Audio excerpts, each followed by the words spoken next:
Good morning class. Welcome to Kholeshwar genius CBSE school Ambajogai. Kholeshwar genius CBSE school में आप सभी का स्वागत है। पिछली तासिका में हम जान रहे थे दादी माँ के बारे में। कक्षा 7वीं के लिए हिंदी दादी माँ कैसी है, क्या है, इसके बारे में हम जानकारी ले रहे थे। आप देखेंगे दादी माँ के पाठ के बारे में, जो बचा हुआ भाग है उसके बारे में। जब मैंने कहा कि दादी गरीब है, बाद में रामी की चाची तुझे पैसे दे देगी, तब दादी ने कहा चल चल चला है समझाने। मैं चुपके से आंगन की ओर चला गया। कई दिन बीत गए, मैं इस प्रसंग को एकदम भूल सा गया। एक दिन रास्ते में रामी की चाची मिली। वह दादी को पूतो फलो दूधो नहाओ का आशीर्वाद दे रही थी। मैंने पूछा क्या बात है धन्नो चाची, तो उसने वे वितला होकर कहा उरीन हो गई बेटा, भगवान भला करे। हमारी मालकिन का कल ही आई थी, पीछे का सभी रुपया छोड़ दिया, ऊपर से 10 रुपये का नोट देकर बोली देखो धन्नो, जैसी तेरी बेटी वैसी मेरी, 10-5 के लिए हंसाई ना हो, देवता है बेटा देवता। उस रोज़ तो बहुत डांट रही थी। मैंने पूछा वह तो बड़े लोग का काम है बाबू, रुपया देकर डांटे भी तो न लाभ क्या। उस रोज़ तो बहुत डांट रही थी। मैंने पूछा वह तो बड़े लोगों का काम है बाबू, रुपया देकर डांटे भी न तो क्या लाभ क्या। मैं मन ही मन इस तर्क पर हंसता हुआ आगे बढ़ गया। किशन के विवाह के दिनों की बात है। विवाह के 4-5 रोज़ पहले से ही औरतें रात रात भर गीत गाती हैं। विवाह की रात को अभिनय भी होता है। यह प्राय एक ही कथा का हुआ करता था। उसमें विवाह से लेकर पुत्रोत्पाद तक के सभी दृश्य दिखाए जाते हैं। सभी पार्ट औरतें करती हैं। मैं बीमार होने के कारण बारात में न जा सका। मेरा भाई राघवन दालन में सो रहा था। वह भी बारात जाने के बाद पहुंचा था और औरतों ने उस पर आपत्ति की। दादी माँ बिगड़ी, लड़के से क्या पर्दा, लड़के और ब्रह्मा का मन एक सा होता है। तो देखो दादी उसको चिल्ला रही थी। 2-3 दिन बीत गए और वो लेखक वो चीज़ भूल गया। लेकिन एक दिन रामी की चाची रास्ते में मिली, तब कहने लगी कि तेरे दादी का खूब बहुत बहुत भला होगा। पहले रुपया तो उन्हें छोड़ दी और दूसरे 10 रुपये मुझे दे दिया और कहा कि जैसी तेरी बेटी वैसी मेरी बेटी, और 10-5 रुपये के लिए जग हंसाई ना हो, ऐसा उसने कहा। तो लेखक ने पूछा उस दिन तो बहुत डांट रही थी। वो बड़े लोगों का काम ही है कि पैसे देकर डांटे भी ना तो क्या होगा। तो फिर उसके बाद की कहानी हुई कि किशन की शादी में लेखक जा नहीं पाया क्योंकि लेखक बीमार था।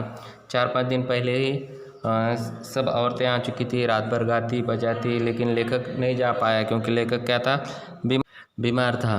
देखो, और हमारे जहाँ पर शादी होती है वहाँ पर अलग अलग छोटे छोटे प्रोग्राम घर में होते रहते हैं, चाहे हल्दी हो, मेहंदी हो, या कुछ भगवान के जो प्रोग्राम होते हैं वो भी हम शादी में सत्यनारायण वगैरह हो, ये सब करते रहते हैं। तो मेरा भाई क्या हुआ, वो तो बारात में गया था लेकिन थोड़ा देर से गया था।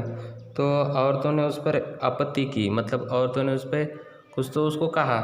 तो अब दादी माँ कहने लगी लड़के से क्या पर्दा, लड़का और ब्रह्मा का मन एक सा होता है। ब्रह्मा मतलब भगवान का मन एक सा होता है। मुझे भी पास की एक चारपाई पर चादर उड़ाकर दादी माँ ने चुपके से सुला दिया था।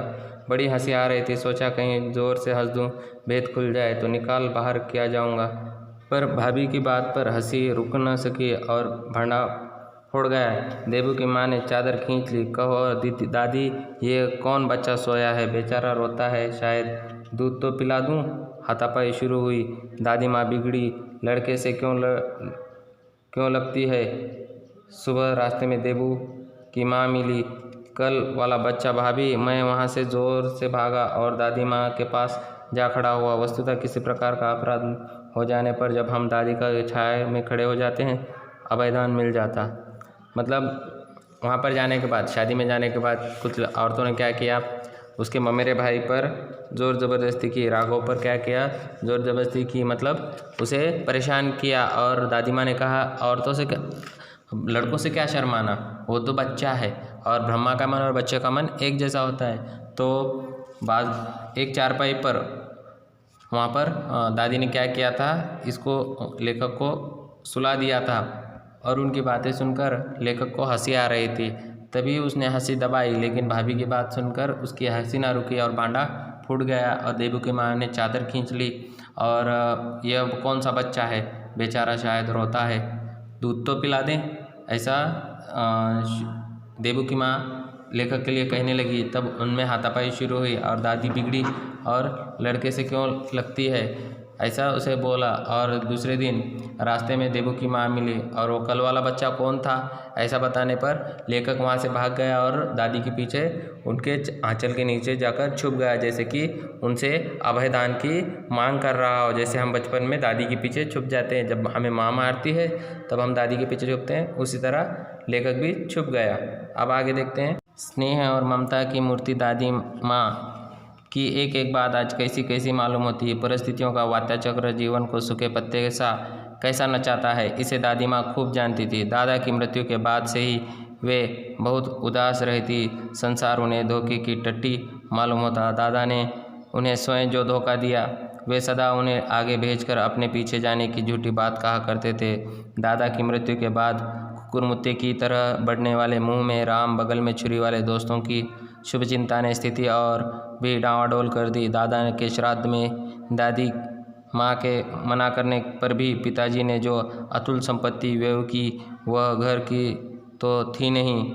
मतलब दादी जो है वो स्नेह और ममता से भरी हुई है। और दादाजी के गुजरने के बाद वो गुमसुम सी रहती थी, खामोश रहती थी, लेकिन फिर भी उन्होंने क्या किया, अपने आप को डटा लिया या अपने जो परिस्थिति उसके सामने गई और परिस्थिति का डटकर मुकाबला किया। और संसार में सब जनों धोखा देते हैं, सब जैसे दादाजी ने दिया उसी तरह हर कोई धोखा देता है। मुंह में राम और बगल में छुरी, मतलब मुंह पर एक बोलना और पीछे अलग बोलना। और उसी के साथ पिताजी ने क्या किया, घर की जो संपत्ति थी वो खर्च कर दी, व्यय कर दी। और इसी के साथ वो जो संपत्ति थी वो हमारी नहीं थी, ऐसा दादी कहती थी। और इसी के साथ दादाजी के श्राद्ध पर पैसा भी बहुत सारा खर्च किया पिताजी ने। अब इसके बाद का जो भाग है वो हम कल की तासिका में देखेंगे। तब तक के लिए धन्यवाद। Have a good day, bye, thank you.